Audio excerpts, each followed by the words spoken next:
Hello friends, ಇವತ್ತು ನಾನೊಂದು ತುಂಬ ಈಸಿಯಾಗಿ ಹಾಗೆ ತುಂಬ ಟೇಸ್ಟಿಯಾಗಿ ಆಗುವಂಥ ಒಂದು ಬೆಂಡೆಕಾಯಿ ಕರಿನ ಇಲ್ಲಿ ನಾನು ಮಾಡ್ತಾ ಇದ್ದೀನಿ. ತುಂಬ ಚೆನ್ನಾಗಿರುತ್ತೆ. ಚಪಾತಿ ಜೊತೆಗಂತೂ ಒಂದು ಒಳ್ಳೆ ಕಾಂಬಿನೇಷನ್. ತುಂಬಾ ಬೇಗನೆ ಆಗುತ್ತೆ. ಅದೇ ತುಂಬ ಹೆಚ್ಚಿನ ಮಸಾಲೆ ಎಲ್ಲ ಏನೂ ಬೇಕಾಗಿಲ್ಲ.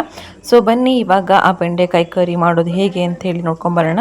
ಫಸ್ಟಿಗೆ ನಾನಿಲ್ಲಿ ಒಂದು ಬಾಣಲಿನ ಇಟ್ಕೊಂಡಿದ್ದೀನಿ. ಅದಕ್ಕೊಂದು 3 ಇಂದ 4 ಟೇಬಲ್ ಸ್ಪೂನಷ್ಟು ಎಣ್ಣೆನ ಹಾಕ್ಕೊಂಡು ಅದಕ್ಕೆ ಸ್ವಲ್ಪ ದೊಡ್ಡದಾಗಿ ಹೆಚ್ಕೊಂಡಿರುವಂಥ ಬೆಂಡೆಕಾಯಿನ ಹಾಕ್ಕೊಂಡು ಎಣ್ಣೆನ ಅದನ್ನು ಫ್ರೈ ಮಾಡ್ಕೊತಾ ಇದ್ದೀನಿ.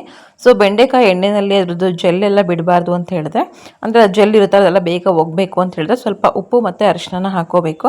ಸೊ ನಾನು ಕೂಡ ನೋಡಿ ಇವಾಗಿಲ್ಲಿ ಸ್ವಲ್ಪ ಉಪ್ಪನ್ನು ಹಾಕ್ಕೊಂಡು ಹಾಗೆಯೇ ಸ್ವಲ್ಪ ಅರಿಶಿನ ಪುಡಿನೂ ಕೂಡ ಹಾಕ್ಕೊಂಡು ಚೆನ್ನಾಗಿ ಫ್ರೈ ಮಾಡ್ತಿದ್ದೀನಿ.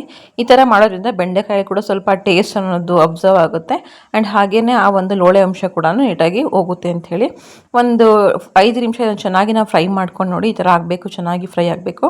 ಆ ಥರ ಆದ ನಂತರ ಅದನ್ನೆಲ್ಲ ಬೇರೆ ಒಂದು ಬೌಲ್ಗೆ ಟ್ರಾನ್ಸ್ಫರ್ ಮಾಡ್ಕೊಳ್ಳೋಣ. ಸೊ ಈಗ ಅದೇ ಬೌಲಲ್ಲಿರುವಂಥ ಎಣ್ಣೆಗೆ ಒಂದು 2 ಮೀಡಿಯಮ್ ಸೈಜ್ ಈರುಳ್ಳಿನ ಸಣ್ಣದಾಗಿ ನಾನಿಲ್ಲಿ ಹೆಚ್ಕೊಂಡಿದ್ದೀನಿ. ಇದನ್ನು ಸಣ್ಣದಾಗಿ ಹೆಚ್ಕೊಂಡ್ರೆ ಚೆನ್ನಾಗಿ ಅನಿಸುತ್ತೆ. ಗ್ರೇವಿ ಕೂಡ ತುಂಬ ತಿಕ್ಕಾಗಿ ಬರುತ್ತೆ. ಹಾಗಾಗಿ ಅದನ್ನು ಸ್ವಲ್ಪ ಎಣ್ಣೆಯಲ್ಲಿ ಚೆನ್ನಾಗಿ ಫ್ರೈ ಮಾಡ್ಕೊಬೇಕು. ಅದಾದ ನಂತರ ಅದಕ್ಕೆ 1 ಸ್ಪೂನಷ್ಟು ನಾನಿಲ್ಲಿ ಜಿಂಜರ್ ಗಾರ್ಲಿಕ್ ಪೇಸ್ಟ್ ಕೂಡ ಹಾಕ್ಕೊಳ್ತಾ ಇದ್ದೀನಿ. ಅದನ್ನು ಕೂಡ ಹಾಕ್ಕೊಂಡು ಚೆನ್ನಾಗಿ ಅದರದ್ದು ರಾಸ್ ಮೇಲೆ ಹೋಗೋವರೆಗೆ ಚೆನ್ನಾಗಿ ಫ್ರೈ ಮಾಡ್ಕೋಬೇಕು. ಅದಾದ ನಂತರ ಅದಕ್ಕೆ ನಾನಿಲ್ಲಿ ಒಂದು 2 ಮೀಡಿಯಮ್ ಸೈಜ್ದು ಟೊಮೊಟೊನ ಪ್ಯೂರಿ ಮಾಡಿ ತೊಗೊಂಡಿದ್ದೀನಿ. ಇದನ್ನು ಬೇಕಾದರೆ ನೀವು ಸಣ್ಣ ಕೂಡ ಹೆಚ್ಚಿನೂ ಹಾಕ್ಕೋಬಹುದು. ಬಟ್ ಸ್ವಲ್ಪ ಗ್ರೇವಿ ಟೆಕ್ಸ್ಚರ್ ಬೇಕು ಅಂದರೆ ಇದನ್ನು ನೀವು ಈ ಥರ ಮಾಡಿ ಹಾಕ್ಕೊಂಡ್ರೆ ನಿಮಗೆ ಗ್ರೇವಿ ಕೂಡ ತುಂಬ ಚೆನ್ನಾಗಿ ತಿಕ್ಕಾಗಿ ಬರುತ್ತೆ. ಹಾಗಾಗಿ ಅದಕ್ಕೆ ಇವಾಗ ನಾನಿಲ್ಲಿ 1 ಸ್ಪೂನಷ್ಟು ಸಾಂಬಾರ್ ಪೌಡ್ರನ್ನ ಹಾಕ್ತಾಯಿದ್ದೀನಿ.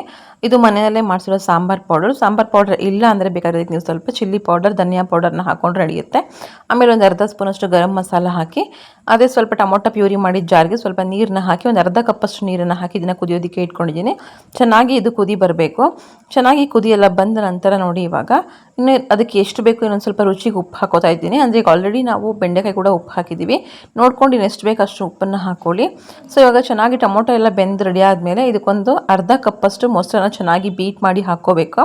ಸೊ ಮೊಸರನ್ನು ಹಾಕುವಾಗ ಗ್ಯಾಸ್ ಫ್ಲೇಮ್ ಸ್ವಲ್ಪ ಲೋ ಅಲ್ಲಿ ಇಟ್ಕೋಬೇಕು. ಸೊ ಅದನ್ನು ಹಾಕಿ ಒಂದು 2 ನಿಮಿಷ ಬೇಯಿಸಿ ಚೆನ್ನಾಗಿ ಎಣ್ಣೆ ಬಿಟ್ಕೊಳ್ಳುತ್ತೆ.